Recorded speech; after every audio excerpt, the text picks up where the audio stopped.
Nigeria declared white polio-free certification presented to President Muhammadu Buhari by the WHO.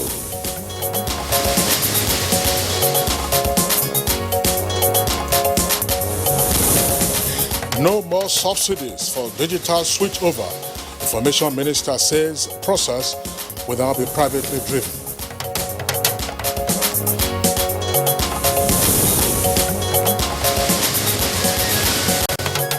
Communities in Zengo, Qatar present peace document to Governor Nasiru El-Rufai.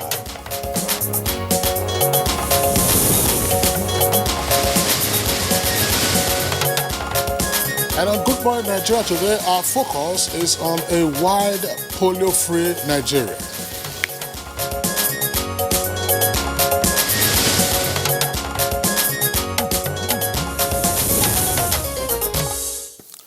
Well, it is now a reality. Africa's most populous country is white polio-free. The certification presented to Nigeria by the World Health Organization comes 3 years after no case of the virus was reported in the country. And in the words of the representative of the WHO in Nigeria, Dr. Walter Mulumbo, Nigeria's white polio-free certification is no doubt the greatest public health triumph in the annals of the country and indeed of the African continent, and has, as it were, bequeathed to posterity lessons learned and best practices for addressing future public health interventions. Another area of assessment that ushered in the feat is the accuracy of documentation of the progress report submitted by the National Primary Healthcare Development Agency. These developments have taken Nigeria off the global list of wild polio endemic countries, leaving only Pakistan and Afghanistan.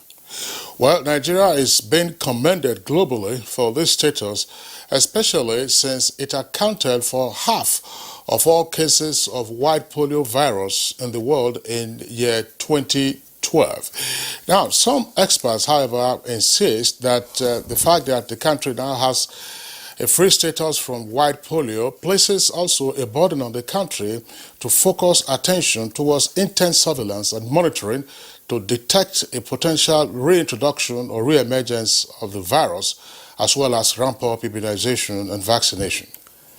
Now, what does this white polio-free status mean to Nigeria and Africa, and how can it be sustained?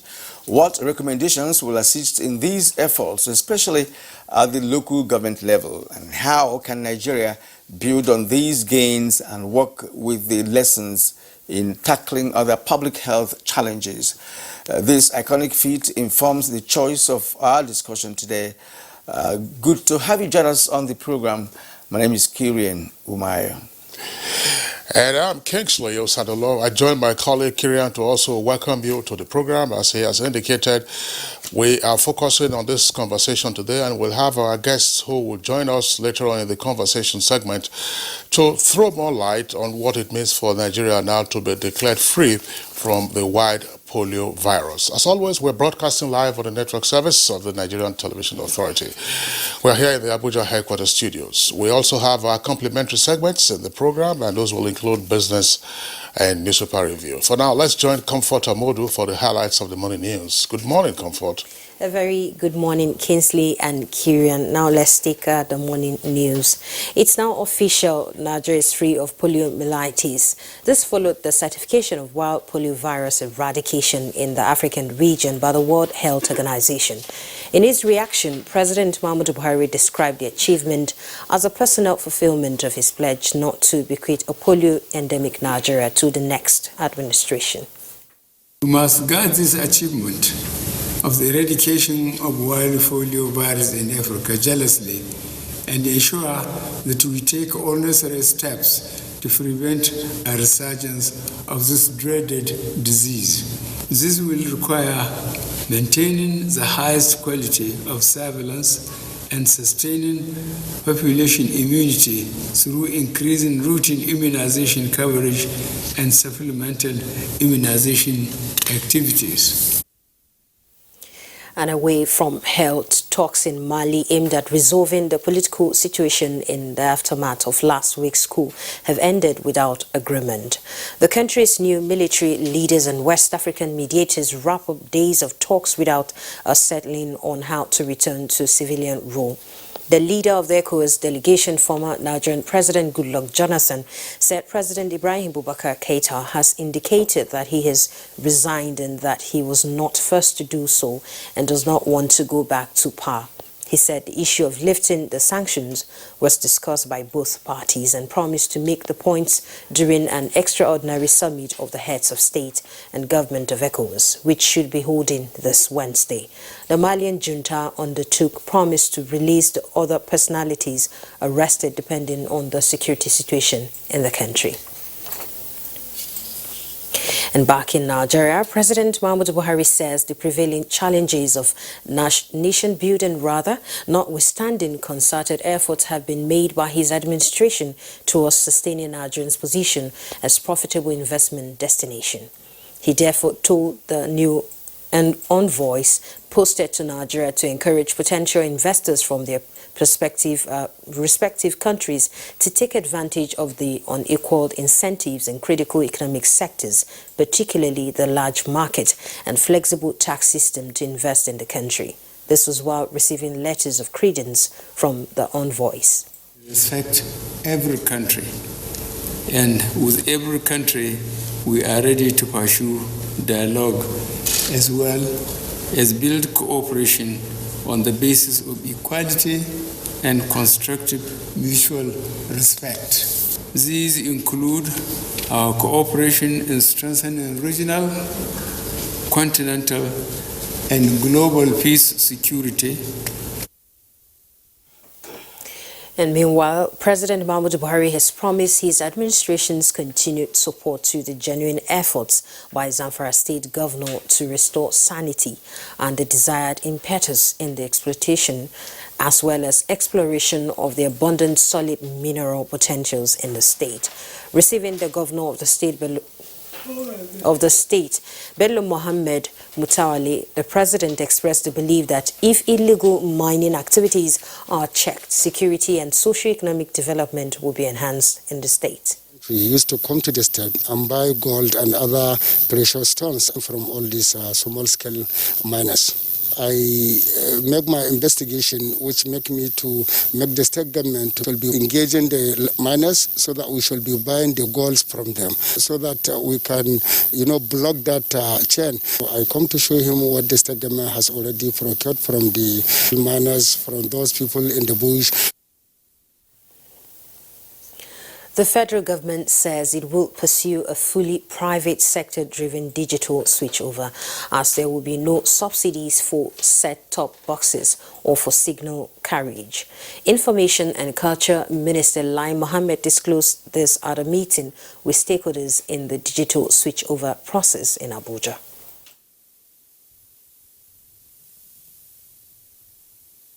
We are at high-level talks with the Federal Ministry of Finance, and we are also putting finishing touches to a memo we plan to send to the Federal Reserve Council as part of our relentless efforts to secure the funds to restart the process. And we are very optimistic that our efforts will pay off very soon.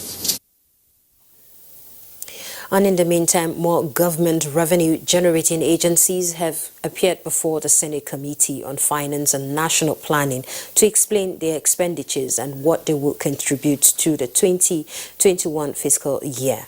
Chairman of the committee told the agencies to prepare to sacrifice some of the expenditures for this purpose.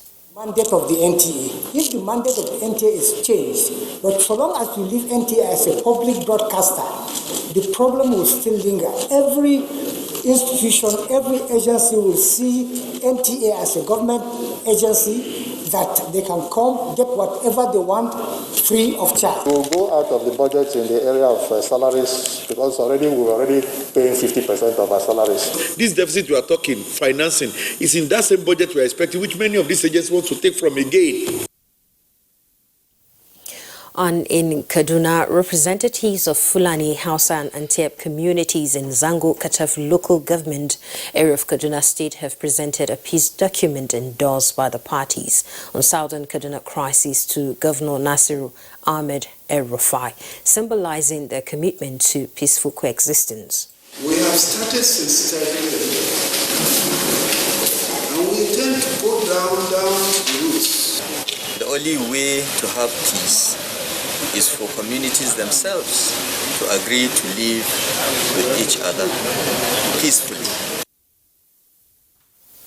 And on the latest figure of coronavirus in the country, the Nigerian Center for Disease Control has confirmed 252 new cases of COVID-19 in Nigeria. The cases are from 17 states and the FCT. A breakdown of the figures indicates that Plateau has 50, Enugu 35, Rivers 27, Lagos 26, the FCT has 18 and Kaduna 18 each. Ekiti and Kano 10 each and Taraba 9. Others are Anambra, Edo and Oyo with 8 cases each. Delta 7, Ogun 6, Abia and Bayelsa State 5 each. Ebonyi and Osun have 1 case each. This brings the total number of confirmed cases to 52,800, 39,964 discharged and 1,007 deaths recorded so far. That's the morning news. The program continues shortly with Kinsley and Kieran after this break. Good morning. And now we go business. Nigeria's gross domestic product contracted by 6.10% in Q2 2020 as critical sectors nosedive amid the coronavirus pandemic. Details with Runami Egirani on Business News.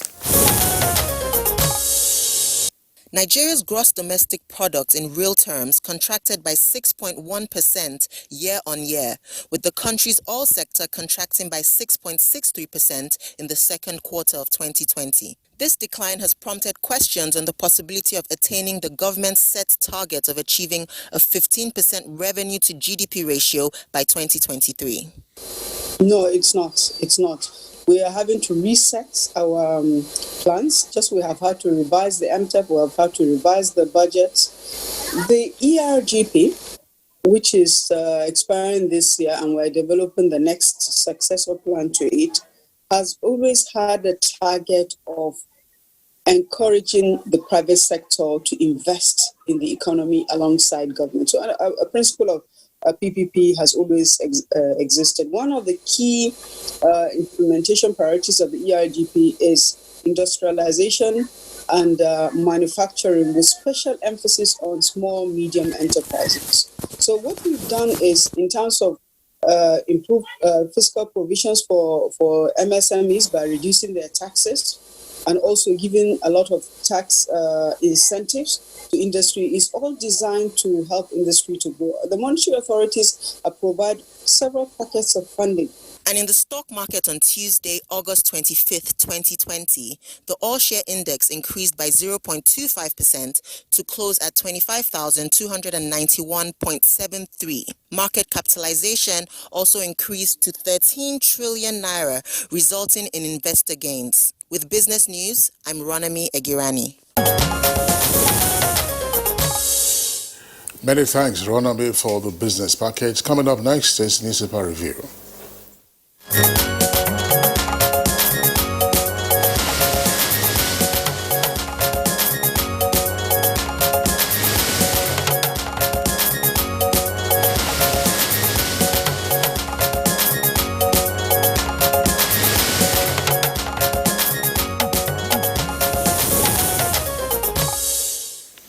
All right, it's now time for us to do a newspaper review for today. Well, we informed you yesterday that our regular reviewer, Bayer, is going to be absent for some time now. So, Kinsley and I will, try to do justice to today's edition of Newspaper Review. So we'll begin with the Punch newspaper. Above the nameplate of the Punch newspaper, we are spending $6.15 billion funding on power sector reform, says Minister. WHO officially declares Africa polio-free, says status historic. It's on page 7. Heavy flooding will hit FCT, Lagos, Rivers, others from September 6. That's NIHSA. It's on page 9. And now, doctors' exodus looms as international flights resume this week. It's about 4,000 doctors leave before December. That's according to NARD. Nigerian doctors go to Somalia, Namibia, the Gambia, etc. That's on page 2. Fani Kayode adamant as Nigerians knock ex-minister for calling reporter stupid. That's on page 9. Now, the lead story this morning on the Punch newspaper states to spend security bailout on COVID-19 pay and Moteku troops. That's on page 2. Coronavirus, there are some writers to that. Coronavirus hardship necessitates security bailout. AQ2 Commissioner. Zamfara government taking care of 8,000 soldiers deployed against bandits. Lockdown. Northwest state spends 60 million naira weekly on federal government security agencies. Now, below the photo story here, well, there seems to be a kind of flood, maybe a road may have been devastated there. Yes, I think it's in Bauchi State, actually. You could see flood on that road. So it says flood kills 3, destroys 150 houses in Bauchi State. It's on page 11. COVID-19, CBN Bankers Committee to support airlines and the media. That's on page 25. 13 parties for 14 by-elections in 8 states. That's INEC. It's on page 11. Foreigners exchange arms for gold. Others in Zamfara. That's according to the governor of Zamfara State on page 11. Dankwambo wasted over 3 billion naira on uncompleted park. According to Yaya. It's on page 11. Benue, 27-year-old apprentice defiles girl 10. It's on page 13. Southwest disagrees as presidency says IG will determine Amoteku's structure. It's on page 9. All right, Kieran, let's also take a look at the window page of the Nation newspaper. Above the nameplate, you have the following headlines. Fani Kayode under fire for attacking reporter. It is on page 6. And on page 2, NAFDAC says chloroquine kills COVID-19 at early stage. Of course, that's quoting research findings, according to NAFDAC. Now, floods to ravage Kebbi and other states from September 6, says agency. Kirian already read that from the Punch. Terrorists killed as Air Force jets pound Lake Chad area. Details can be found on page 3. Now, immediately below the nameplate, you have a number of headlines there with details on page 4 relating to the Edo and Ondo governorship elections coming up in September and October this year. CBN and banks to save jobs in aviation and media sectors. And Apex Bank goes tough on exporters over forex non-repatriation. Apex Bank goes tough on exporters over forex non-repatriation. Details of that story on the front page with a jump to page 7. Nigeria has defeated polio, says Buhari, and WHO gives pass mark. Lead story says, with a kicker, Chinese loans, row grows in house over investigation. And lawmakers protest to Bajabi Amila, that's the House Speaker, and committee chair justifies action. You have the story there on the front page, continuing on page 6. Matawale, that's the governor of Zamfara. Foreigners paying for gold with arms. And you can see some of the gold bars that presented to the president. And, of course, along with some of the precious stones from the state. And that was at the presidential villa on Monday. El-Rufai hails peace initiative in Zangun, Qatar. And Melafia quits NIPS, that is the Institute for Policy and Strategic Studies, with details on page 5. Kirian, we have a number of interesting stories. Yeah, very much so, very much so. Of course, polio is a major concern this morning on the program, so we don't have to deal with it now. And states to spend security bailout on COVID-19. Yeah, well, there's a story about, but there's been a firestorm, as it were, on the social media since yesterday, and that has now found its way into the traditional media, the print media, the headlines that we have read relating to Femi Fani-Kayode being under fire, according to the Nation newspaper, for attacking the reporter. Now, the incident took place in Calabar last Thursday. That was on the 20th of this month. Fani-Kayode was addressing the press conference in Calabar, that's the capital of Cross River State, after undertaking, according to him, inspection of projects in Cross River. And a reporter from Daily Trust asked a question relating to how he was being funded for the trips, because he had been to other states. He had been to Zamfara, if you recall, and the traditional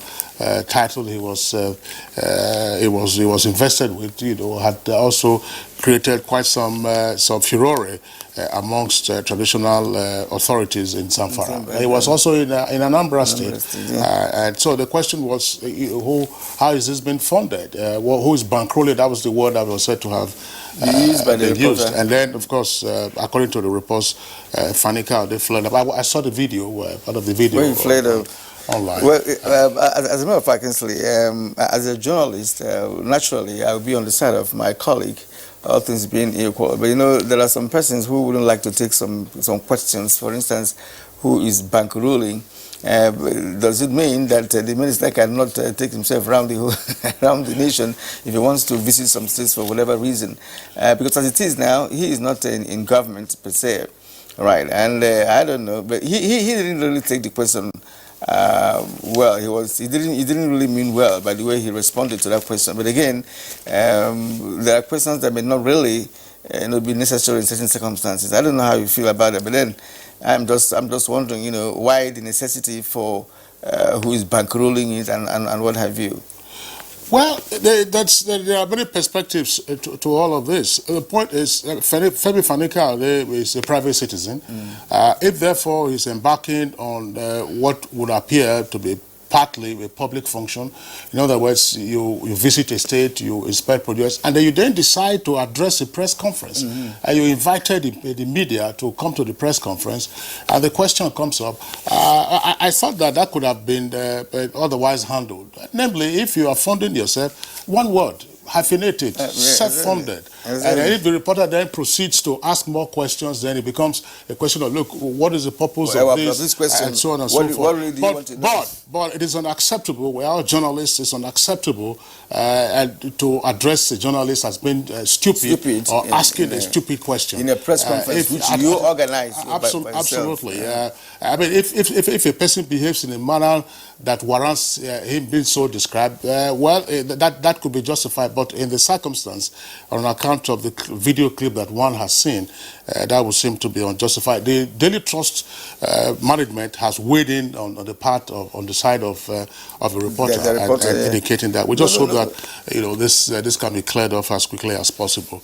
Now, the other point, Kirian, has to do with the story relating to. It's a rider here. It says central bank and banks to save jobs in aviation and media sector. It says Apex Bank goes tough on exporters over forex non-repatriation.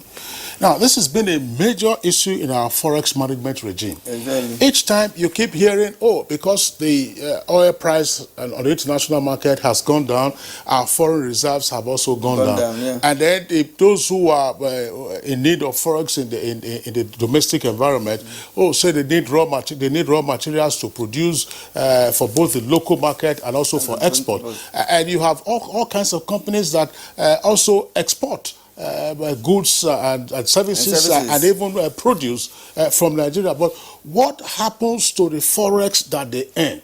They are supposed to repatriate those earnings back into the coffers, so as to swell our foreign reserves and therefore help stabilize the naira. But we have never, the monetary authority, policy authorities have never focused on this key aspect. And happily now, the central bank is requesting banks to say, look, let's have the data of persons who have engaged in all of this, and then you find ways of dealing with them, using your various instruments available to you as a bank of last resort? Well, I think it's a very serious matter, and central bank has waded into it.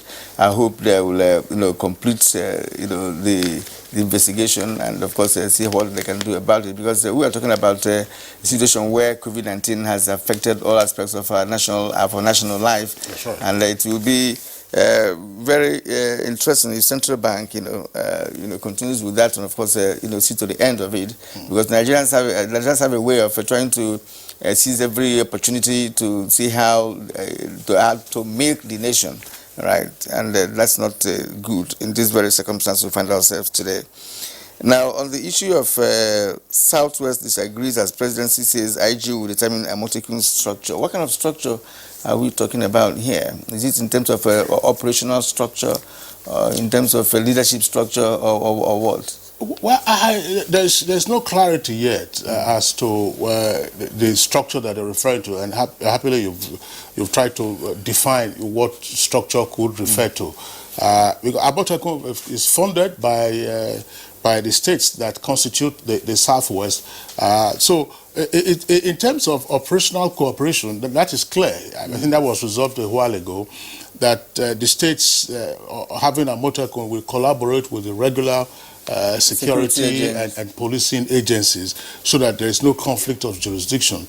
But in terms of structure, are you now going to say that, okay, this is the administrative structure of Amotekun? Exactly. At least one or two states have already launched Amotekun. So on what basis did they launch Amotekun? And Amotekun also has a law, has laws. And before it was launched, it had been structured properly by the state before it was launched. So what then is IG going to restructure, as a matter of fact? And when you talk about jurisdiction, that's very important, because when they go into operation, right, they are working in the same environment, in the same vicinity, and their target is one target, to protect the states, right? And there must be conflict along the line of operation, if that continues that way. Now, there's another item I want us to talk about, Kingsley, and that is... Kieran, I know that you're going there. I was just wondering, Amotekun is derived from a law, a state law. And the state law, I have not had the benefit of reading any of the laws fully relating to the establishment of Amotekun. The law would have spelled out the structure of Amotekun and its functions and its areas of operation. Exactly, and if there's any need for them to now do a kind of inter-relationship, right, it has to be established as well. Interagency relationship. That has to be established. Maybe, perhaps that is why IG will come in, so that they don't have an issue of jurisdiction or whatever, because see, it's a security matter. That's very, very sensitive. Now, I wanted us to talk about the flood. Of course, we discussed flood on this program for a while now. Say FCT, Lagos, Rivers, others from September 6th. So specific by NIH say, that these areas will be flooded, and it's very important that the states take note of this, and of course they begin to find a way to mitigate the flood that's been expected from the 6th of September. Beginning, of course, with Kebbi, because Kebbi is upstream in terms of the flow of River Niger. So what we're looking at here is just about 2 weeks from now, according to the Hydrological Services Agency, and it's an issue that we have also focused on Good Morning Nigeria. We do hope that the concerned states and other authorities... Curbing the circulation of illegal weapons now. That's the editorial taken from the Sun newspaper. Curbing the circulation of illegal weapons. And in the story you just read, a while ago, we talked about foreigners exchanging arms with gold. So where are the arms coming from, and who are the persons who prefer to take arms and, of course, give away gold? It's a very serious situation, Kingsley, and a matter of concern when we talk about the nation's security. And, of course, the security apparatus of the country should have knowledge of this and try to see how this can be curbed, because it's becoming a menace, Kingsley. And these are small weapons, you can just put in your pocket, right? Not necessarily the AK-47 and what have you. Well, what we are hearing now from the governor of Zamfara about foreigners paying for gold with arms reminds you of the so-called blood diamonds that you saw in Sierra Leone and Liberia, where diamonds are, of course, mined and then sold, and then in exchange, of course, for arms and other forms of weapons. So we are seeing now probably blood gold in Zamfara. But the editorial actually raises one critical point, and that has to do with the effectiveness of the Presidential Committee on Small Arms and Light Weapons. I recall that some time ago there was the move to ensure that the committee became a commission. But the major challenge they've always had to do with funding. And unfortunately, not much has been heard from or about the committee in recent times. So the presumption, therefore, would be the committee, in the first instance, has to wake up even before you get transformed into a commission. And if funding remains a major challenge, then the committee, of course, has to be properly funded. Because it has to be properly funded. If it's not properly funded, of course, you don't expect them to do a good job of it, and it's very important. Now, look at one paragraph I would say, we decry the proliferation of illegal weapons in the country. The situation has so much contributed to the nation's worsening security. To curb the rising insecurity, the government must prevent the possession of arms by unauthorized persons and groups. All right, yeah, that's the point that ends the editorial and, of course, also ends our newspaper review segment. So it's Good Morning Nigeria live on the network service of the NTA. We're taking a short break now. When we return, we shall be discussing what it means for Nigeria now to have been certified as being free of the white polio virus. You're watching Good Morning Nigeria, reaching you live on the network service of the Nigerian Television Authority. Now, as a prompt for our conversation this morning, which is on the certification of Nigeria as being free of the white polio virus, let's listen in to this report by our correspondent Aisha Ubali. White polio has been around for as long as we can imagine, with the first effective vaccine developed in 1952, and by 1988, polio totally disappeared in much of Europe, but was still prevalent in 125 countries globally, Nigeria inclusive. By 2012, only 4 countries were endemic: Nigeria, India, Pakistan, and Afghanistan. As Nigeria receives the World Health Organization certification, it however deserves all the accolades. For many years, Nigeria has been battling with polio, and this certification does not only mean a lot to the country, but Africa as a whole. One public health problem is off our back. Polio remains one major childhood disease, even though government program through a coordinating body, National Primary Health Care Development Agency, and other partners have been doing a lot. Insist that achieving this milestone brings with it the burden of sustaining it. They recommend that children under the age of 5 must be vaccinated against vaccine-preventable diseases, which is critical to child survival.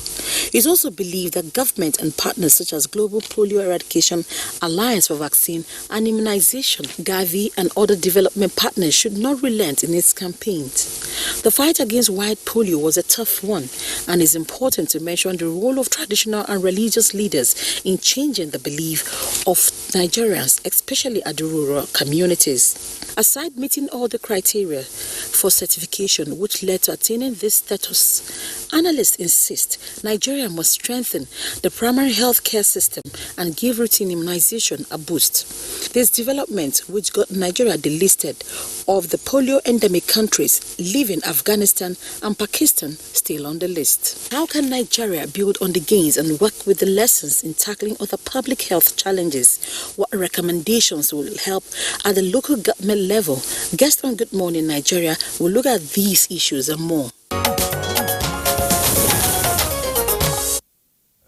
Thank you indeed, Aisha, for that report. And joining us here in Abuja studio is the Executive Director and Chief Executive Officer, National Primary Healthcare Development Agency, Dr. Faisal Shaibu. Doctor, welcome to the program. Yeah, thank you for having me. Good morning, viewers. And also in Abuja with us is the past District Governor, Rotary International, and Chairman, Nigeria National Polio Plus Committee, Dr. Tunji Funsha.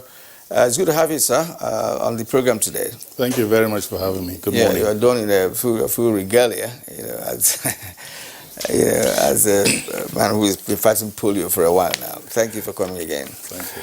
All right. Also here with us in the studios, I would like to welcome His Royal Highness Sarkin Jiwa, Idris Musa. Thank you very much, Your Royal Highness, for being with us on the conversation this morning. Thank you very much. Okay, well, gentlemen, let's start this way. We know that the outcome is a salutary one. It's good news all around. And I can see Dr. Faisal Shwaib, of course, beaming with smiles. But let's ask this question. What's the big deal about eradicating the white polio virus? It is huge. It's a massive achievement for not only Nigeria and Africa, but the whole of humanity, because we take one giant step so much closer to eradicating completely another virus. This will be only the second time that we'll be eradicating any virus from the human community. It is very important because it has also been a remarkable journey of hope, of leadership, partnership, of unrelenting use of technology, and eventually a story of triumph. It is an amazing journey of how Nigerians came together despite all of the setbacks, sometimes controversy, but we're able to stay focused, and now we're gifting to future generations a country where they will never be threatened with the potential of being paralyzed from poliomyelitis. All right, thank you. Dr. Funsho, you've been in the vanguard of polio eradication in Nigeria for some time now. Now, what does this white polio-free status mean to Nigeria and Africa, and to you in particular, who you've been in this fight for a very long time? I think to Nigeria, I would start by, saying what it means to the Nigerian child. A lot of times we talk about numbers and figures of, so many thousand cases, of polio have been reduced or prevented. But out of those thousands, each is made up of a unit of a child who gets paralyzed because the virus is still running amok in our communities. What we have done is to save that one child and many more children like that from being paralyzed and having their lives totally devastated, not only for the child, but for the family. Any family that has a child paralyzed by polio have total disorganization of the social milieu in their family.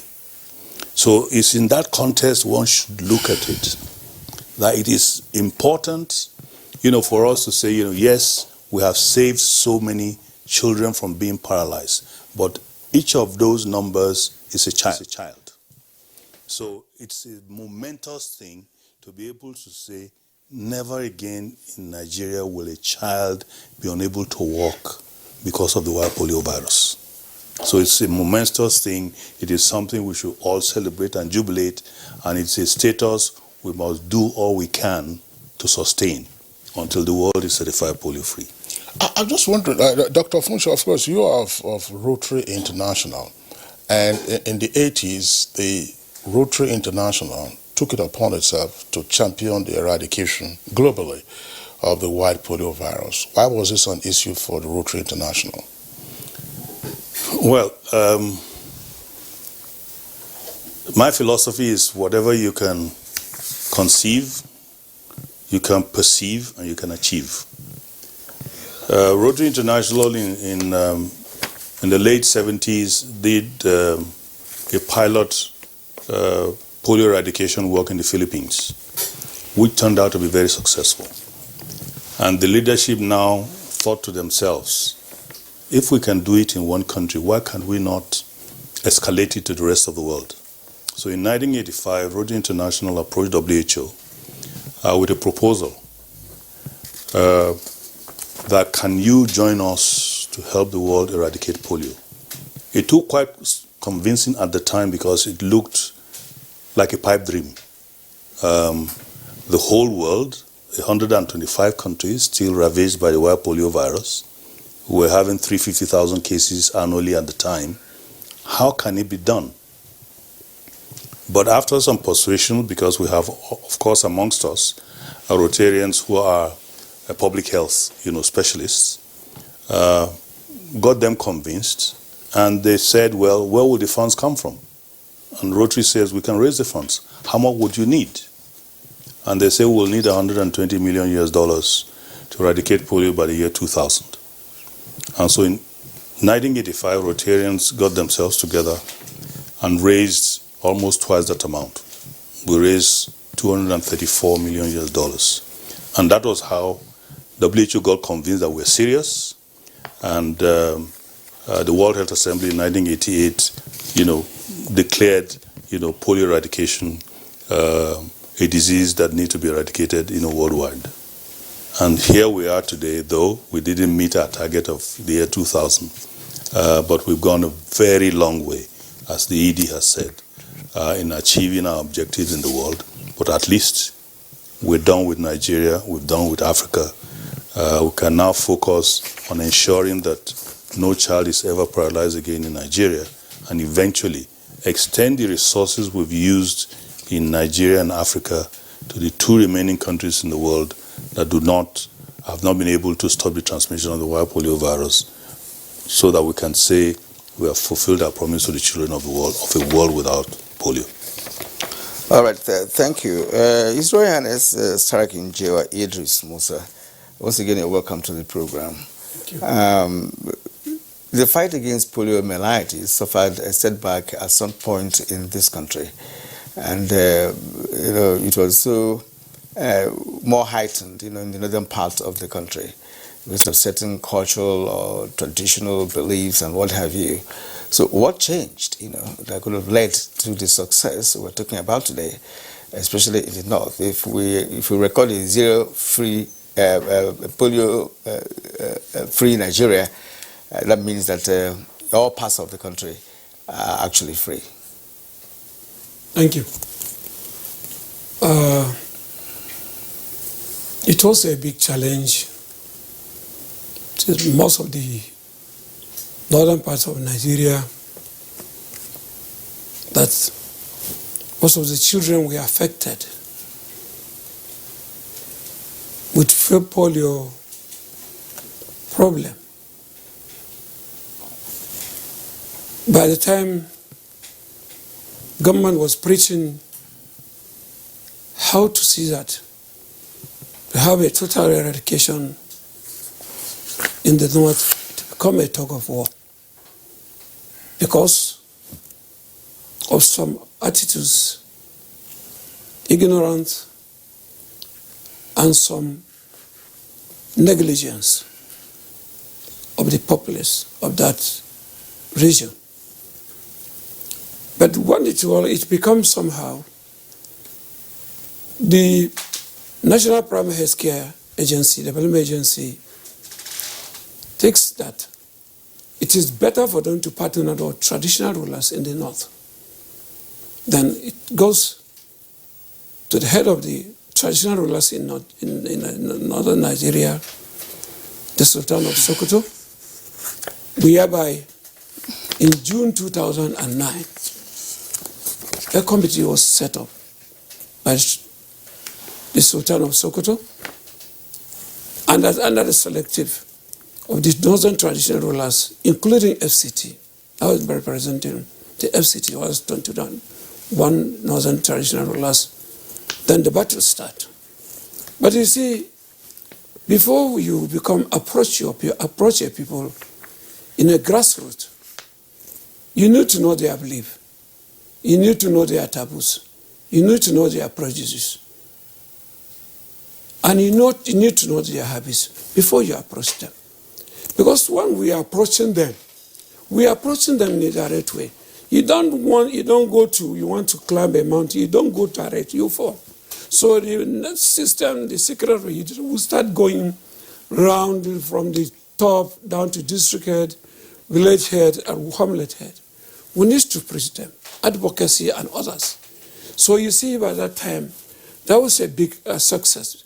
The cooperation between the donor agencies, National Primary Health Care, the Rotary Club, and WHO and others. You see, within a few years, the thing was subsiding. And that was how the cooperation started. That was how we started getting the achievement Microsoft. And what are the assurances that this cooperation can be sustained? Because someone may one day come up to say, look, I'm disagreeing with what has been agreed upon in the past. Is that a possibility? Yeah, you see, anything you want to do, you must have patience. Because you're approaching somebody, the way you may trigger you with some words, but you need to calm and get them. That was how we did it. The cooperation we have from the government, the federal government of Nigeria, through the National Primary Care, and as I told you, development partners and the donor agencies, NGOs. It was a great achievement that made us this success at this time. All right, thank you very much, Your Highness. Once again, let's bring in Dr. Faisal. Dr. Faisal, we were almost there in 2016, and then suddenly there was a discovery of new cases in Borno, impacted, of course, by terrorist activities and other issues. By 2012, which was like 4 years earlier, Nigeria had half of all the cases of wild polio virus around the world. And here we are, 2020, we're celebrating the fact that no known cases have been recorded. Now, tell us the success story of this certification by WHO. What worked and what was challenging? Right, I'd like to pick up from where His Royal Highness actually stopped. Very critical to the success of polio eradication in Nigeria is the leadership provided by the traditional institution.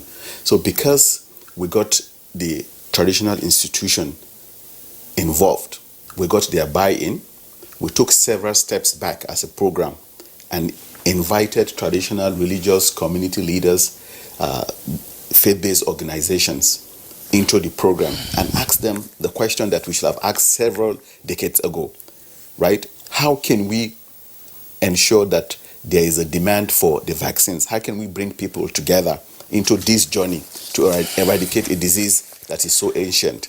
Now, when we got their buy-in, they went back to the communities so that it now, over the years, came to a situation where we're not the one chasing people to come and take vaccines. People were chasing the program and asking for the vaccines. So leadership on the part of traditional leaders, very, very critical.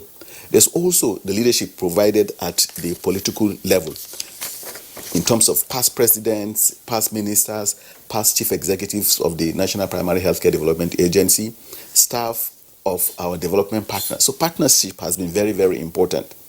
But perhaps one of the greatest and life-changing situation of the polio eradication journey was when we began to use technology with the establishment of the Presidential Task Force on Polio Eradication, establishment of what we call the Emergency Operation Centers. These Emergency Operation Centers are buildings with experts from different parts of the world, led by Nigerians, looking at the data using frontline technology such as geographic information systems to now begin to say, how do we make sure that no child is left behind? So we now, in those EOCs, began to use technology to draw maps. So we moved from a situation where we're using hand-drawn maps for communities, which consistently led to leaving some communities out. We now used GIS to develop high-resolution maps that was able to capture all settlements, so that during our micro-planning, we planned all the way to the last household, making sure that no child is left behind. But apart from that, we're also able to ensure that all vaccinators went to every single community, to every single household. How did we make sure that this was possible? For every vaccinator that was going to those very hot spots, we gave them handheld devices, phones, that had software that were able to trace wherever they went. So at the end of the day, we will check spot maps and we're able to match where the communities are and where the vaccinators went. Anywhere there's a mismatch, we realize that communities had been left behind. We'll ask them to go back the following day. So there was never any gap that we left, making sure that every single child was reached. But even with those, we also developed what we called the audiovisual AFP detection and response software. This is a software that was developed by Nigerians and is now being used in 9 other African countries. So we used the platform of the EOCs to develop software that could detect the occurrence of polio anywhere in Nigeria, and community informants were able to alert the system. So that was very, very important. We're also able to get the trust of parents and guardians. Very, very critical. And we have to congratulate all Nigerians for really moving together with the government, getting the confidence of government to make sure that this was one journey that we were committed to finishing. Finally, there's also the issue of philanthropists like Aliko Dangote, like Mr. Bill Gates, working together with the Nigeria Governors Forum. Governors provided leadership.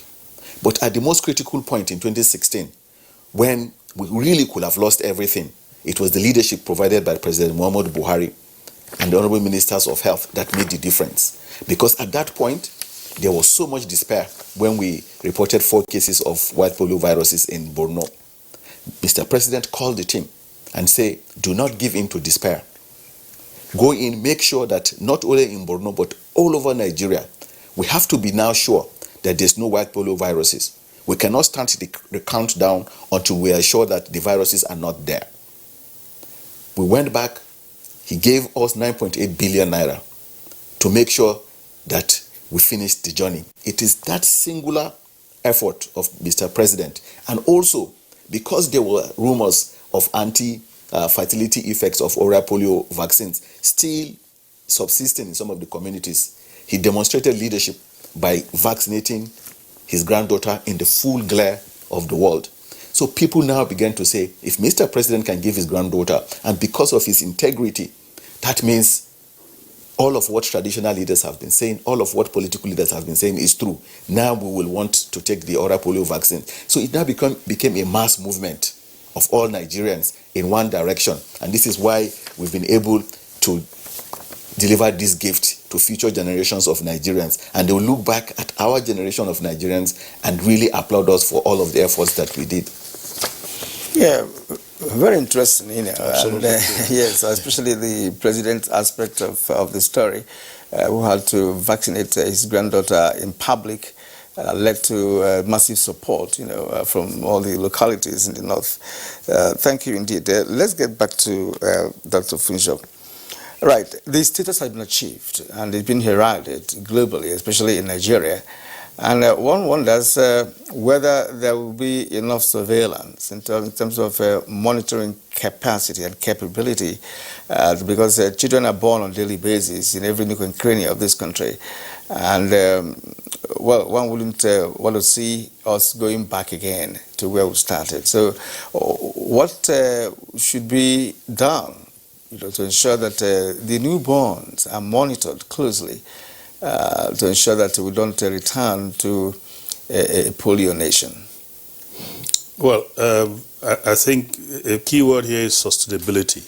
And I'm delighted the ED mentioned past heads of states in this country, past ministers in this country, past EDs in this country, up to himself, who had ensured that the program continued.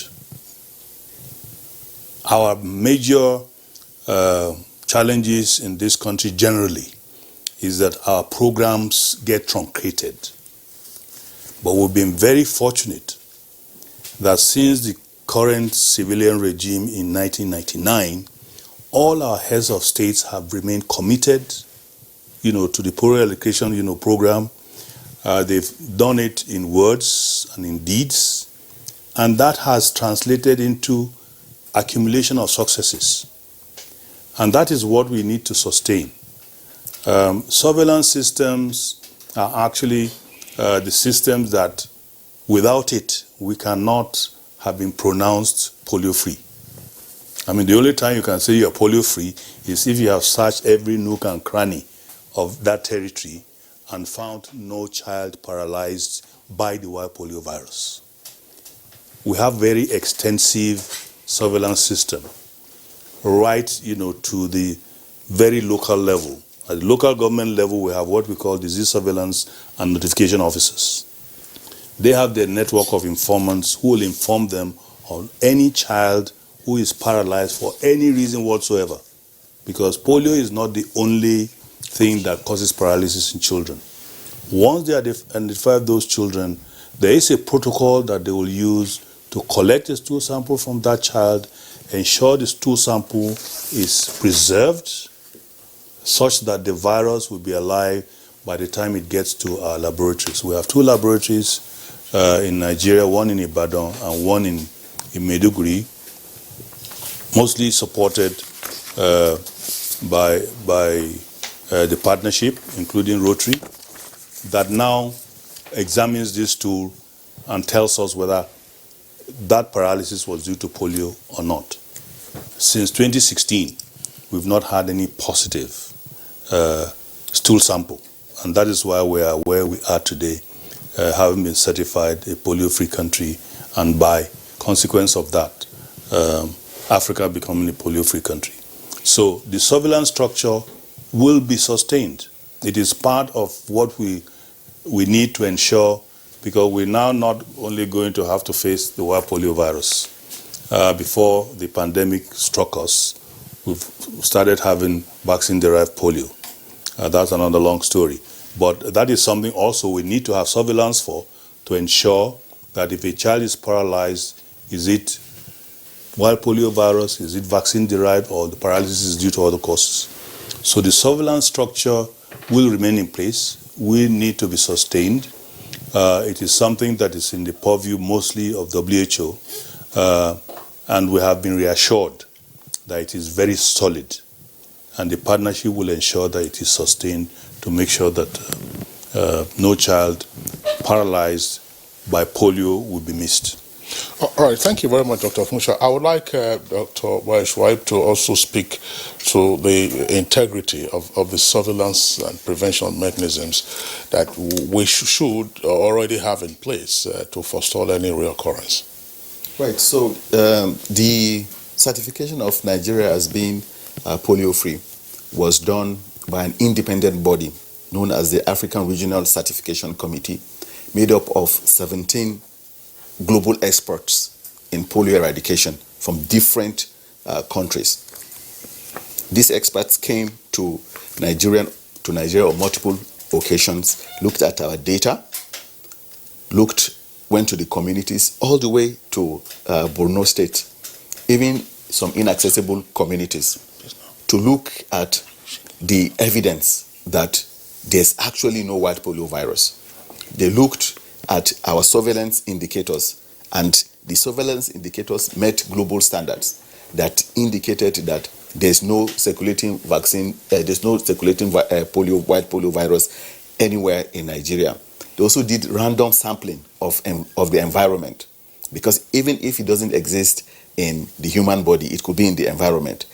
We've been doing environmental surveillance for several years now, and consistently it has shown that there is no white polio virus in the environment.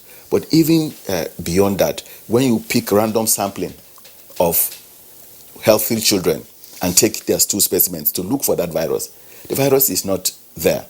So we have done a remarkable job of sustaining very excellent surveillance. But what the evidence also shows is that in the places where we will have been most concerned that maybe wild polio virus continues to circulate, Borno State and environments, we have also elaborated extensive mechanisms, extensive innovative interventions to make sure that every last settlement is investigated for evidence of circulation. So working with the Nigerian military, and I have to doff my hat out to the Chief of Army Staff for his collaboration. The Honorable Minister of Health, Dr. Osage, was one of the first pioneers of that bridge between the polio program and the Nigerian military. So in those places where our health workers could not access communities due to the insurgency, the military was there to hold our hands, and in some instances they provided the vaccine. And what the evidence has shown is that in the last 3 years particularly, we've more than doubled routine immunization coverage. And it is not the campaigns alone that will ensure that children are protected. Routine immunization is very, very important. And because we have now moved from 33% to about 71% within 3 years, the population immunity provided by routine immunization gives us the guarantee that even if the virus is important, the kids in Nigeria, Nigerian children, will be able to fend off the virus. 71% is not good enough. We'd like to go to at least 80%. But looking at the historical trend, particularly in the last 3 years, where we have surpassed historical expectations, we believe very strongly that with the collaborations, the partnerships that we have, we'll be able to get routine immunization to 80% and we'll be able to sustain this white polio virus-free status. But even beyond that, because circulating vaccine-derived polio viruses are due to low routine immunization, we'll be able to also stem the outbreaks of circulating vaccine-derived polio viruses, which is particularly occurring around about 16 African countries. So it is a very robust program, a very resilient program that has come from the sacrifices made by frontline workers, the vaccinators that have gone from house to house to make sure that every last child got the vaccines. And you must know, Kingsley, that we lost a number of vaccinators, especially in 2013, due to the polio eradication fight. I hope that wherever their families are, they will look at today and especially yesterday's activities and know that their loved ones did not die in vain. We cannot replace them, but this is such a massive gift that they are delivering to future Nigerians, and we deeply appreciate them for it. But in terms of making sure that we do not relent, that we do not rest on our oars, you can tell from the solidarity of the partnership that this is one solid program, the same solid program that was able to eradicate Ebola in 2014 is the same structures that we're using for COVID-19. This is what gives us confidence at the Federal Ministry of Health and the Presidential Task Force under Boss Mustafa that we will be able to flatten the COVID-19 curve because we're using time-tested interventions, we're using innovative technology to address COVID-19 in ways that many countries are now beginning to ask Nigerians how to go about it. Yeah, interesting too. Let's return to His Royal Highness. You earlier told us about the collaboration and the role played by the traditional institution to ensure that many more Nigerian children were vaccinated against the poliomyelitis, which has also resulted in the success we're talking about today. Now, talking about surveillance and sustenance, as Dr. Funsho said, what role are you playing this time around? Do you have a committee set up by the traditional institution to be part of the monitoring mechanism, to ensure that we do not return to our previous status? Thank you. With this, we know we are free from the poliomyelitis for now, inshallah. But we are free. Nigerians, by going to another country, whereby they'll stop you by, no matter how big you are, dropping a polio vaccine to you before entering somebody's country. We are very free for that. Congratulations to everybody. 2, traditional rulers will remain a vanguard of advocacy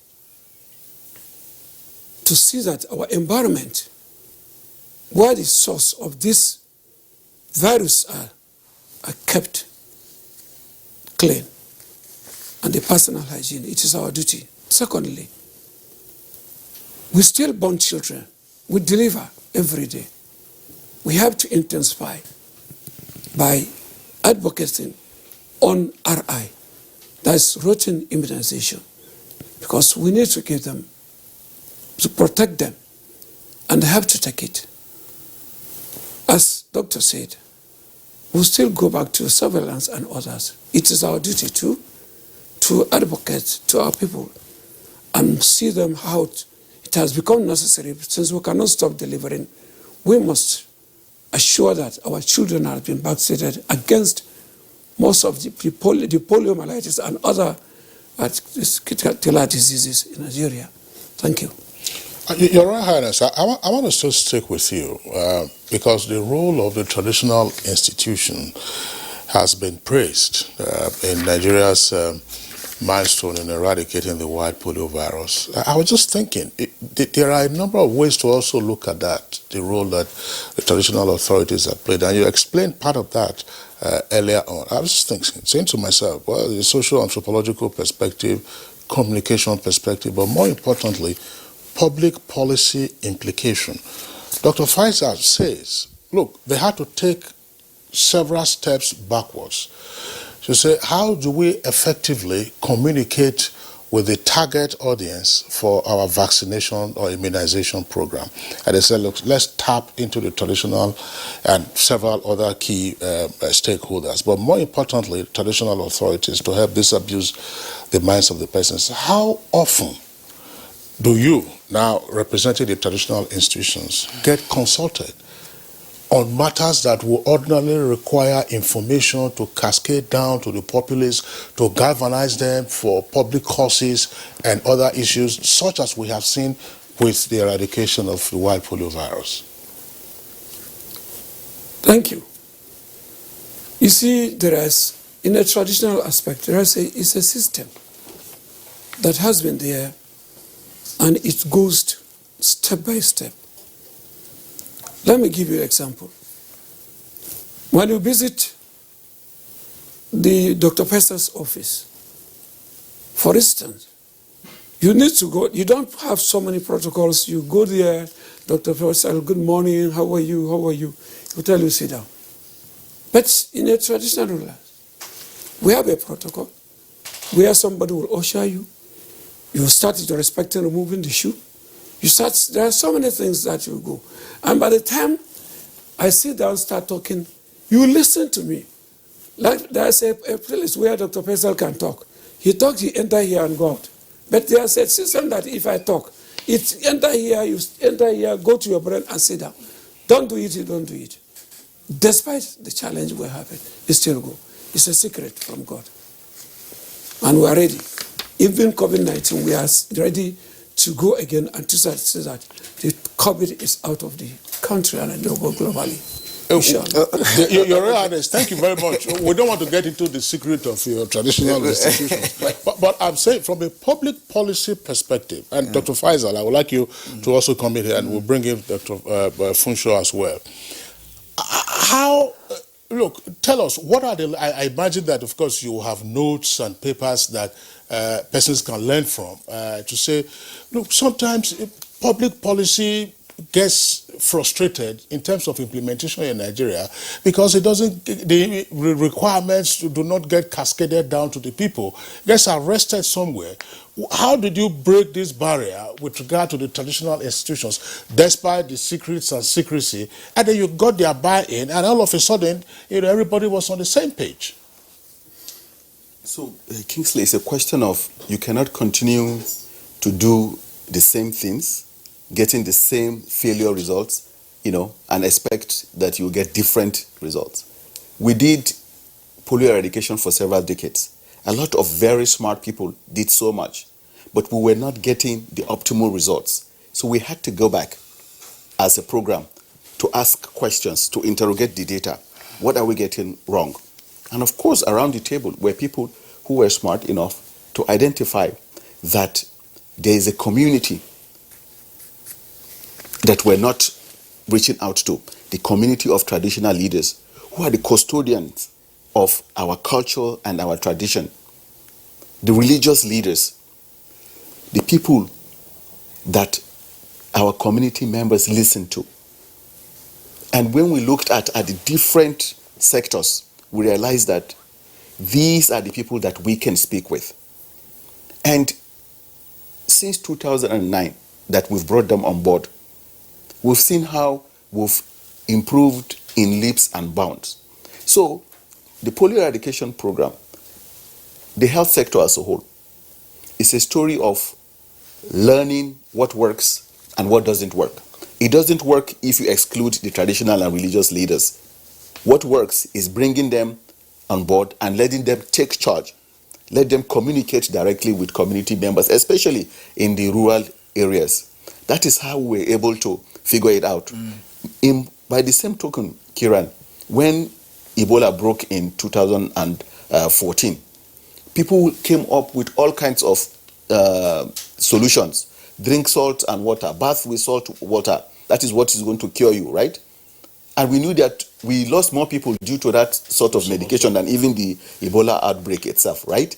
So we went back to the communities in Lagos because we already learned from the polio program that traditional leaders are the ones that can communicate with community members. We went back to community leaders in Lagos, the Obas, the Baales, and communicated directly what we wanted them to do. And they went back and they helped us in convincing people that it is not a spirit that is causing Ebola and that they needed to do X, Y, and Z. It was more about personal hygiene, interpersonal communication. So we do know what works. It is the same lessons that we've learned that we're replicating all across primary healthcare systems. This is why after polio eradication, while sustaining the work of polio eradication, the same traditional leaders have been very critical in helping us more than double our routine immunization coverage. The same traditional leaders are going to be very key to ensuring that we increase demand for primary healthcare services. So I don't see a situation where future Nigerians will ever set aside the traditional institutions, religious institutions, because there's evidence that they work and they can be very strong partnerships in whatever we want to achieve. I think when the issue of polio eradication, was frustrated, around 2008, 2009, where we even had some vaccinators who were hurt, by certain individuals in some localities in the northern part of the country. It's resonated when traditional rulers, in fact, came into the action, especially when the Sultan of Sokoto had to personally make a public statement on that. So I think you wrote on that, you leveraged on that, and expanded your horizon with respect to making sure that the traditional rulers became part and parcel of the process. Let us also share your own view with respect to what Rotary did in this respect, to see that the policy, as Kingsley rightly pointed out, was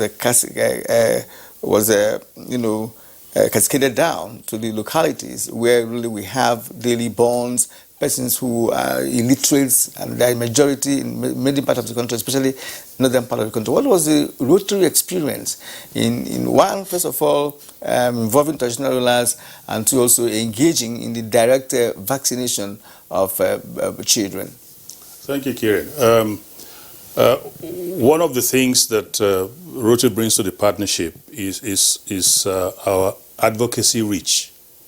Rotary is represented in virtually every state, in some instances, most local governments in this country. So we have easy access on a person-to-person basis with our political leadership, with our religious leadership at every level. So we have that. We also, we pride ourselves in being the billboard of the End Polio Now program. You can see I'm a walking billboard. Anybody sees me with this who has no idea what polio eradication is, will be tempted to say, what is this End Polio Now thing? Then I'll start my advocacy. And that is a very important tool in getting people continuously engaged in this process. But very important, we're discussing this with the ED and His Royal Highness, when we were talking about the general apathy of young people not wearing masks. And my take on that is that we're not communicating with them in the language they understand. It's not whether you're speaking Hausa, Igbo, or any of this. There are critical ways of communicating with different groups of people. And this is what marketers do. This is why, a child will wake up in the morning and say, Mommy, I want to eat Indomie. Because marketers have sold Indomie to that child on the TV in the language that that child understands. The same thing happens for a lot of other products. I think it is time we engage the specialists in these fields. That look, we want to communicate with this cohort of people. Give us the communications tool. I still think we are not there yet as far as getting the appropriate communication tool to get, like the ED has said, traditional leadership have helped us tremendously to get to a point where people are seeking interventions rather than we chasing after them. The only way we can actually make our work easier is to get people seeking interventions. And the only way they're going to seek intervention is to communicate with them in the language that they will understand. Dr. Funshaw, I still would like you to ride on what you have just said. Earlier, you talked about the fact that successive administrations had never taken their eyes off the ball, which was to say, look, end the white polio virus in Nigeria, which speaks to policy continuity. In a sense, that would appear to also be a bit strange for us in our polity, because part of what we suffer is policy discontinuity. What was the magic that ensured, or that has ensured, this policy continuity, finished off so beautifully now by President Muhammadu Buhari? I think Rotary can, claim a major role as far as that is concerned. Like I said, one of the major things we bring in is advocacy. We had made it a point to have audience with every head of state since 1999 to advocate for the need for us to eradicate polio. Give them the stories of how we started, how we got here, what had been done in the past, and what we wish to be done for them. And that has helped, because each time a new president came in, we're in the villa. Each time a new president came in, we're in the villa. So they have, from an independent, not from the public service, point of view, from a totally independent, group of people who really have nothing, personal to gain, giving them, what it is we want done, what your predecessor has done, and what we wish you to continue doing. And we never stop engaging our leadership. We've also been engaging the leadership of the Nigerian Governors Forum. We've addressed them on a couple of occasions, and we actually had started this time around when we saw we were ramping down. We had started visiting the governors individually in their states to advocate for the fact that, yes, the news is here, Nigeria is 3 years without polio, but the job is not done. We need your continued support in terms of political, commitment, and also resource commitment to the program. So that is what has helped a large measure. Of course, we must also give credit.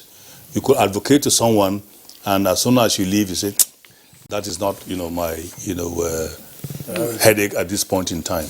But we have, consistently engaged our leadership, both at the national and also at the state level, to help us, sustain the momentum that was gained by their predecessors.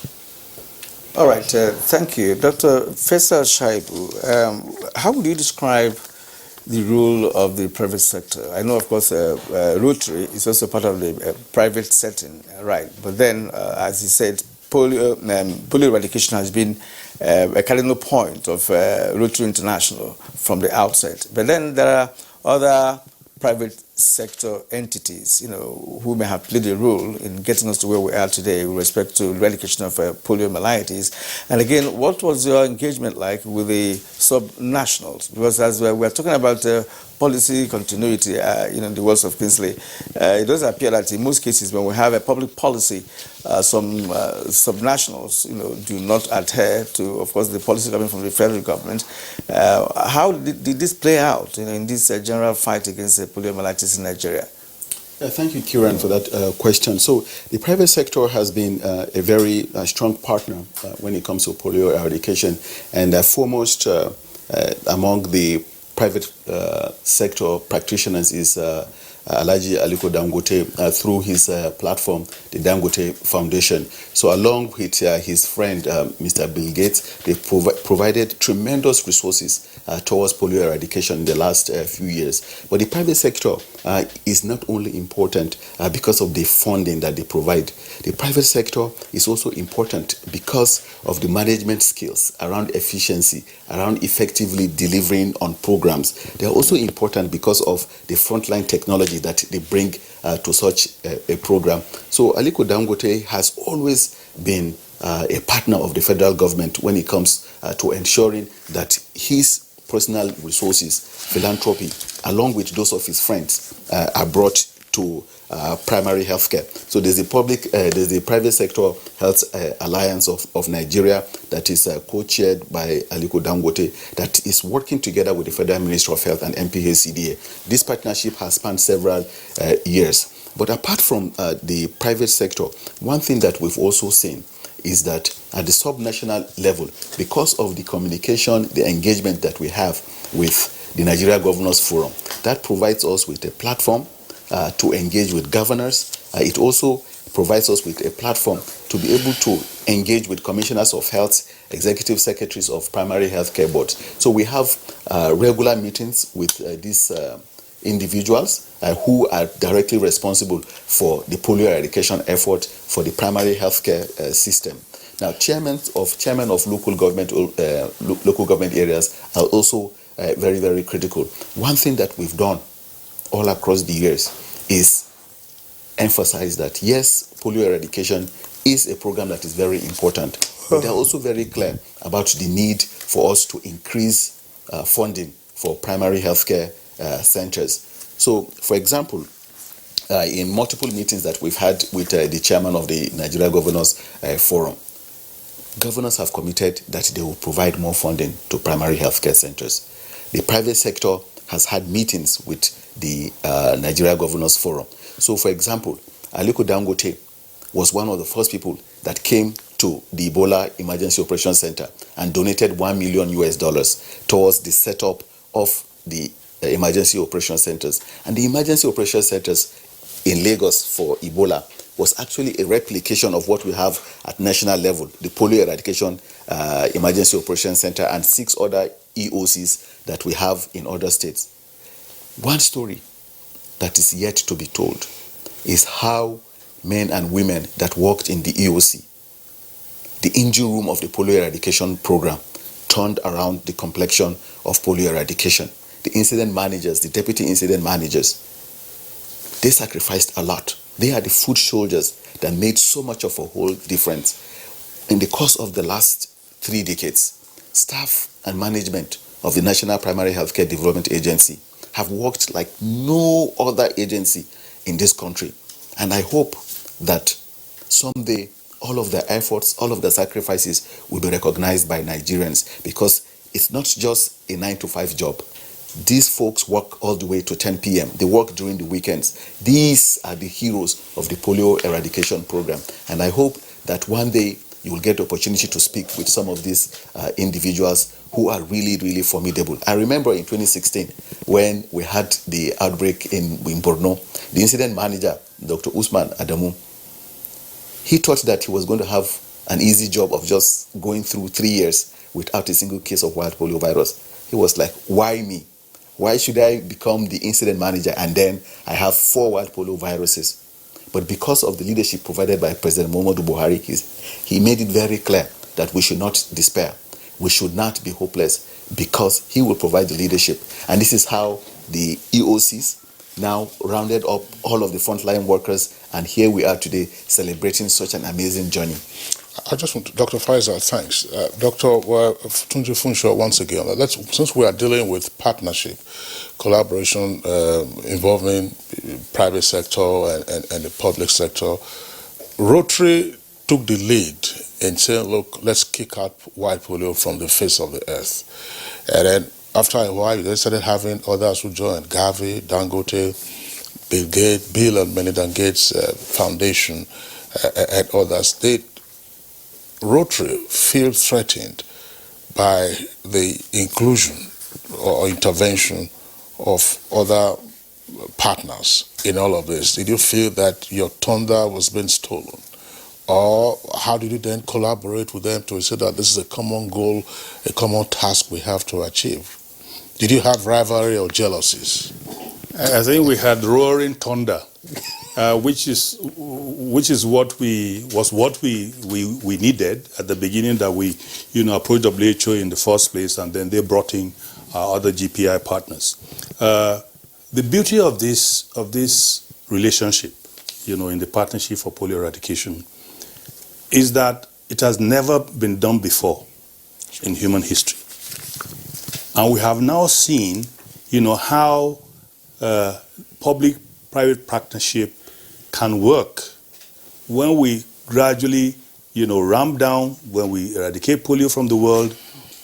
Already we have a legacy plan that the partnership is working on.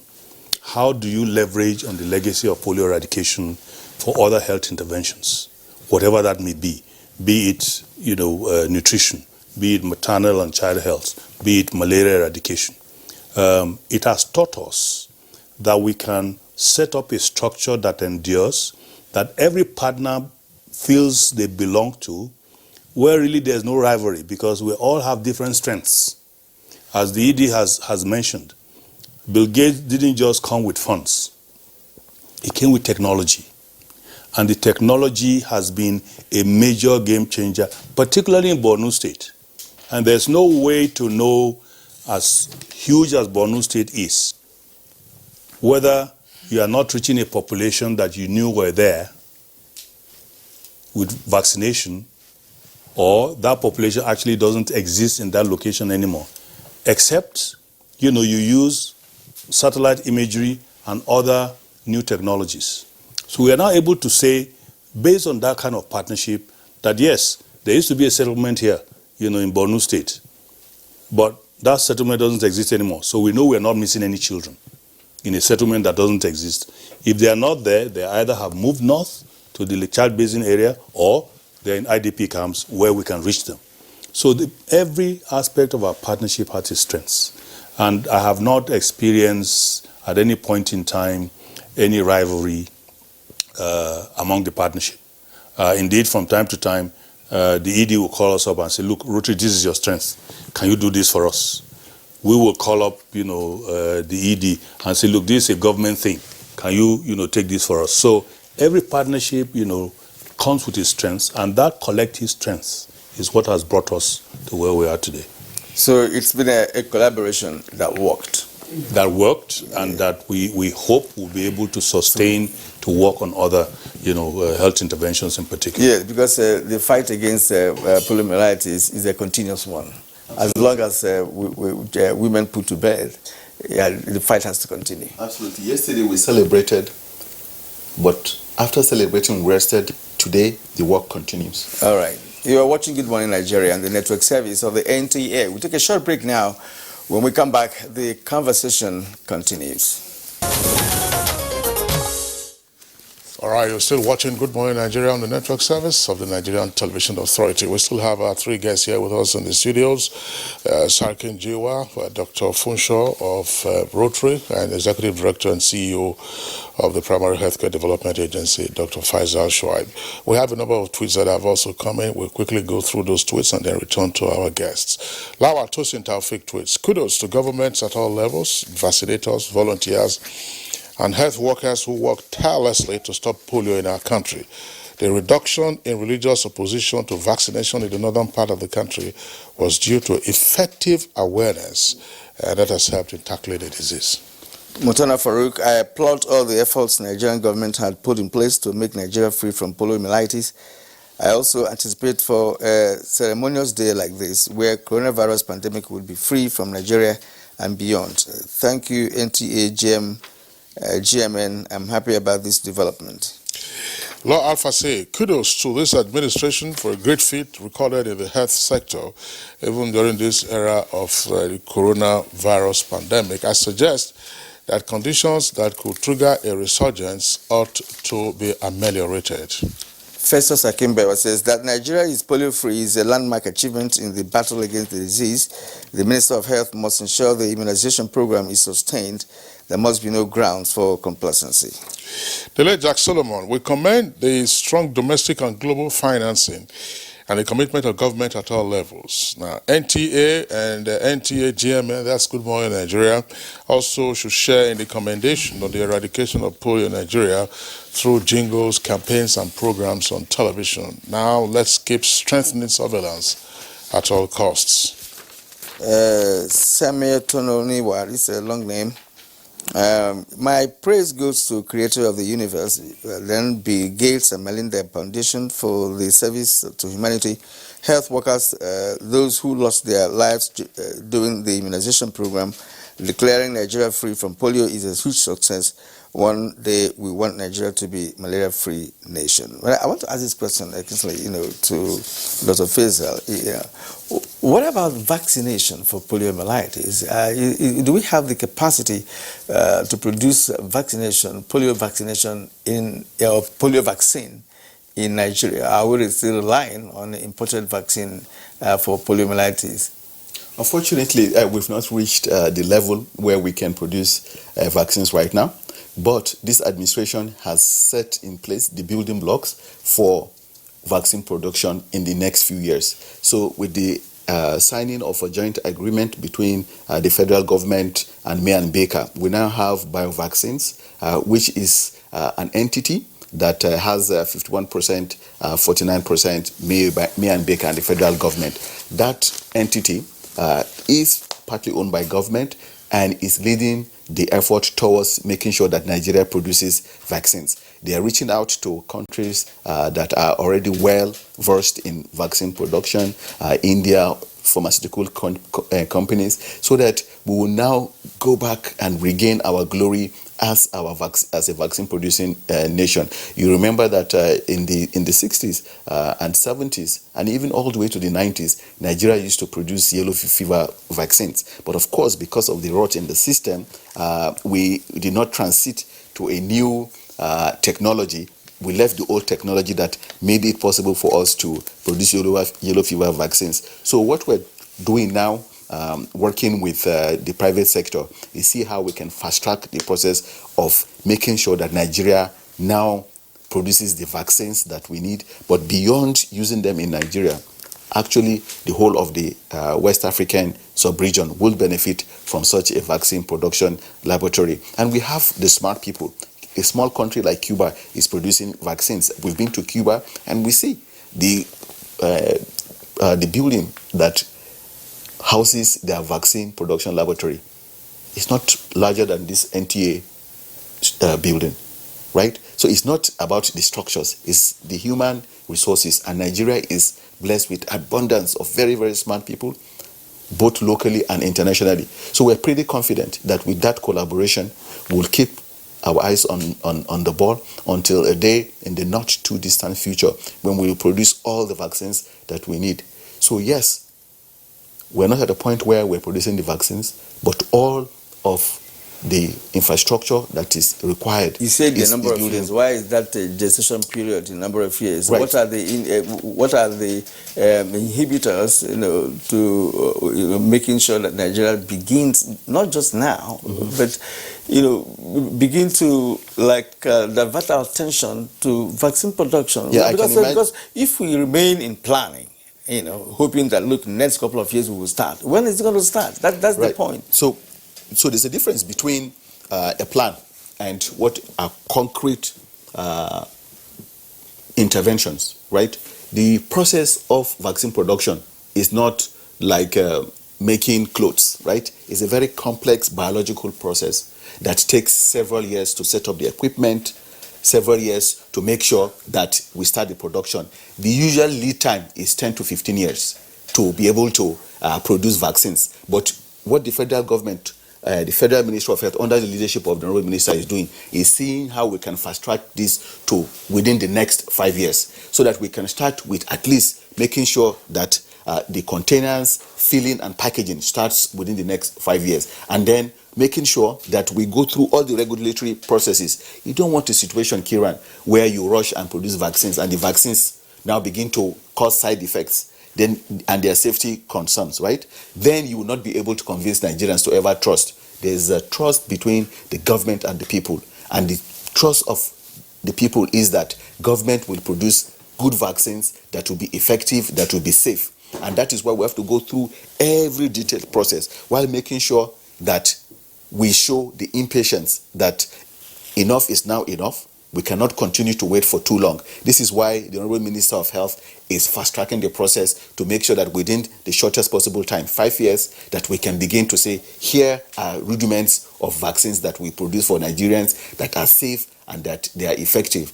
This is the first time in my adult life that I can see very clearly into the future and say, yes, in the next 5 years, we should be able to produce some vaccines. In the past, no, there was nothing like that. But this administration has done that. They have put money where the amount is, even in the current 2020 budget, especially because of COVID-19. An additional 5 billion naira has been added as a buffer. Not that the entity is even asking for more money, but the federal government has shown extra commitment by saying that if we do need more money, here's 5 billion naira to ensure that we have the vaccines that we need in Nigeria. So for me, I am very, very excited about that prospect. It is no longer doom and gloom. It is now a consistency in our policies and our interventions to make sure that all of the drugs, all of the technologies that we need in the health sector are there.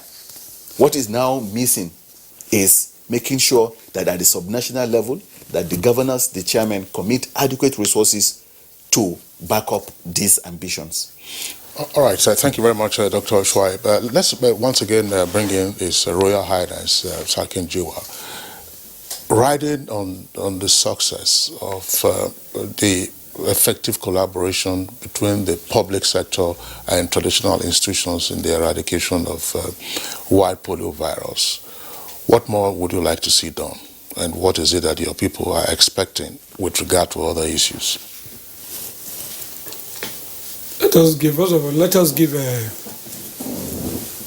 kudos to our local government authorities in the country, because after preparation everything, it goes down to them. They have tried their best. After this success, whatever is coming now is still going back to them for routine immunization. So, federal government needs to encourage them and assist them with more funds, because the fund they have at times cannot be enough for them to do some things there. And the Primary Healthcare Development Agency, in collaboration of the State Development Agency, has to do something very fast to see that they equipped the local primary healthcare hospitals in a community, because most of the buildings that are there, some of them are not equipped. So we need to encourage them. It is through that place RI is going to take place, and to train more orientation to the local government's health staffs that will do more about it, because most of the activities remain with them. Okay, well, can we bring in a little information once more? Rotary has this track record, of championing the cause of eradicating poliomyelitis, not just in Nigeria but globally. And what has played out is that we've had an efficient and effective collaboration in Nigeria with both the government and other private entities who were involved in the eradication of poliomyelitis in Nigeria. Now, what do you want to see going forward, as the fight continues? What are the areas you want to ramp up, or will there be any other, creative ideas we want to put in place to ensure that, first of all, there will be sustenance, and again, there will be surveillance, and of course, monitoring capacity? Yeah, I mean, we work in 4 thematic areas, which is advocacy, creating awareness, raising funds, and, practically being in the field, not just to immunize, but to help to supervise our vaccinators and observe what goes on and report back, to the Primary Healthcare Development Agency that, look, we're in the field, we saw this, we saw that, and so on. We have a very good mechanism of, going back every evening after a campaign to have a review meeting where everybody states what they observed. And this is, digested, by the EOC, who will now prepare what is the work plan for tomorrow based on what we've seen today. We intend to continue advocacy efforts. I think at this point in time, the most critical aspect of this program is advocacy. We need to ensure that the government at the national level and the state level in particular do not say, well, we're done with polio, no more polio in Nigeria, Africa has been certified polio-free, our children are safe. No child is safe from the virus until the whole world is certified polio-free. Because as long as there's any case, any virus, any wild virus anywhere in the world, it's just a plane ride away. And if our children are not optimally immunized, the ED has just mentioned at about 71%, we really have to get to at least 80%. I generally insist we must get to 85, 90% so that I can sleep easy, because right now, I said, before certification, we're all having sleepless nights, couldn't sleep. Your eyes were open half of the time. But now we can sleep with one eye open. But that one eye opening is to ensure there's no re-entry. So advocacy is very important for that. Awareness is also very critical. And like I mentioned earlier, we need to continue communicating with our people that polio is not gone. It is still possible for it to be imported.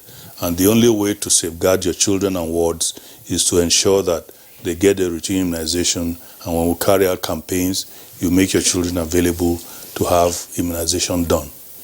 And when we ask for funds, this is more, to our members and our friends. Polio is still on because they usually ask us, you have finished, this thing, they declared you polio free. What do you still need money for? We still need money for surveillance. In recent times, we started contributing again to purchase of vaccines. We need funds for that. We need funds to ensure that some of the operational costs of our partners, WHO and UNICEF, are covered. We have almost 22,000 volunteer community mobilizers, the group category of frontline health workers that I mentioned earlier. They need to be sustained. We're not paying them a living wage. We're just giving them an allowance. We need funds to be able to ensure that they too feel happy doing what they're doing. So we are going to continue in those 4 thematic areas and ensure that nobody takes their eyes off the ball until the world is certified polio-free. Okay, thank you very much, Dr. Funsho. Once again, the Executive Director of the Primary Healthcare Development Agency.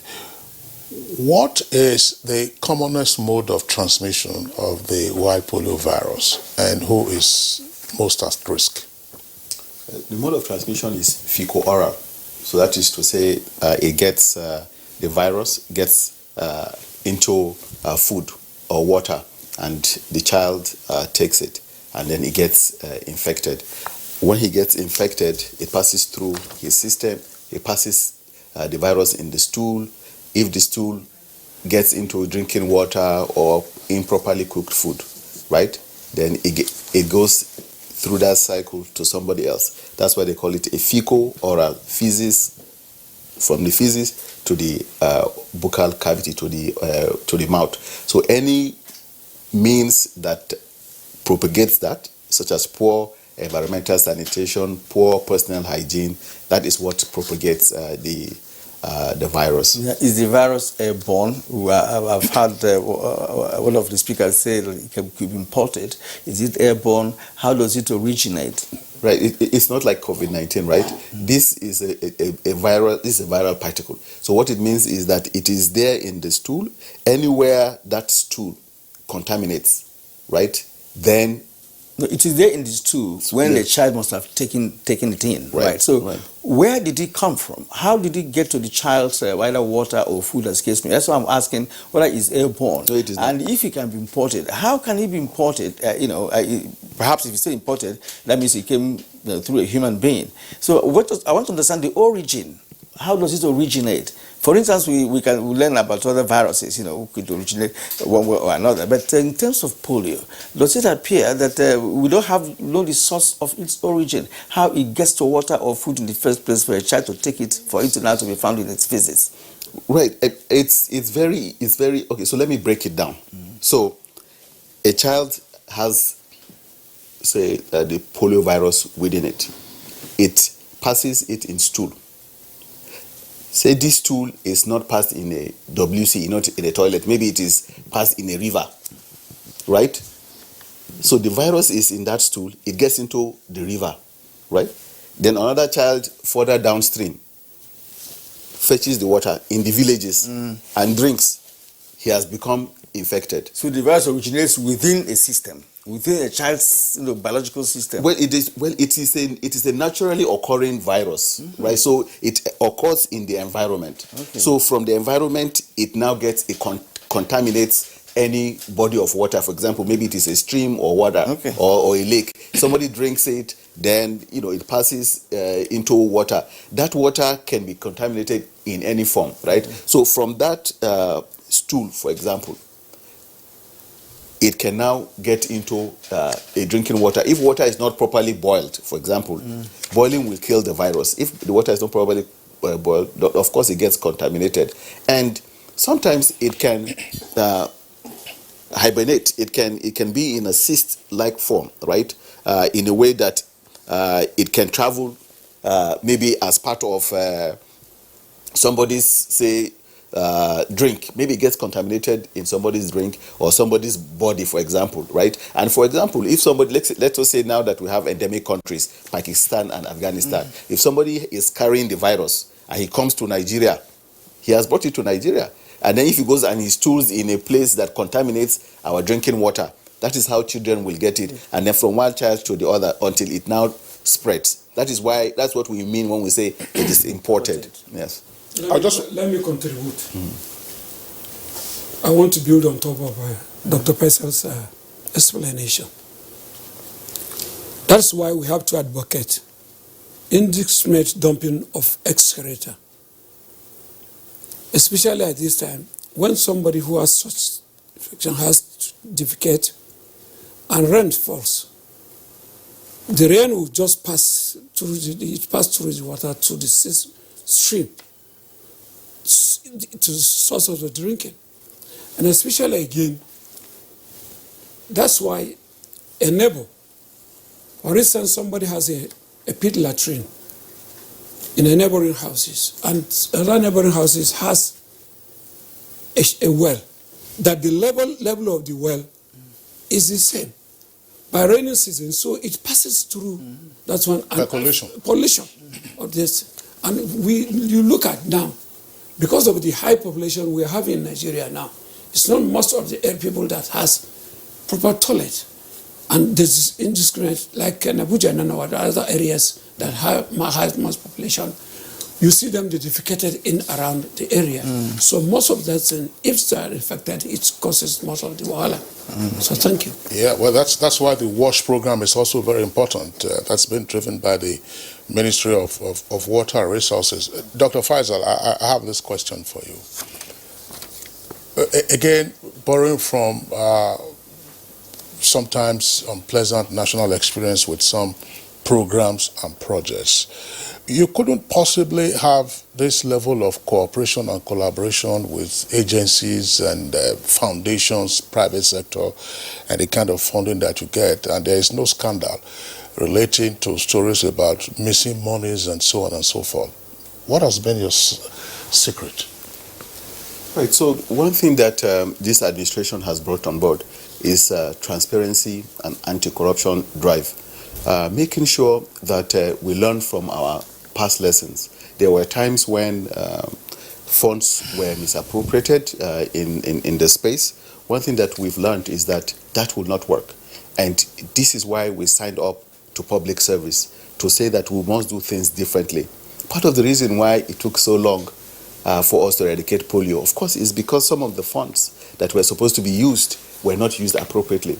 But we've changed that narrative and say that we must focus on delivering for Nigerians. This is why, if you look at the history of the polio eradication in Nigeria, you see a story of consistency in terms of efficiency in the utilization of funds. And where you utilize funds the way they are supposed to be used, then you will deliver results. You deliver results for polio, deliver results for Ebola, deliver results for routine immunization. So there's a consistent progressive story that is coming out of the National Primary Healthcare Development Agency. That is not a coincidence. It is because there's a new image, there's a new model of working that brings everybody together, focusing on execution and a ruthless focus on ensuring that we deliver our mandate as an agency under the Federal Ministry of Health. All right. Please, at this point, I'd like to appreciate all our guests for doing justice to this very important topic.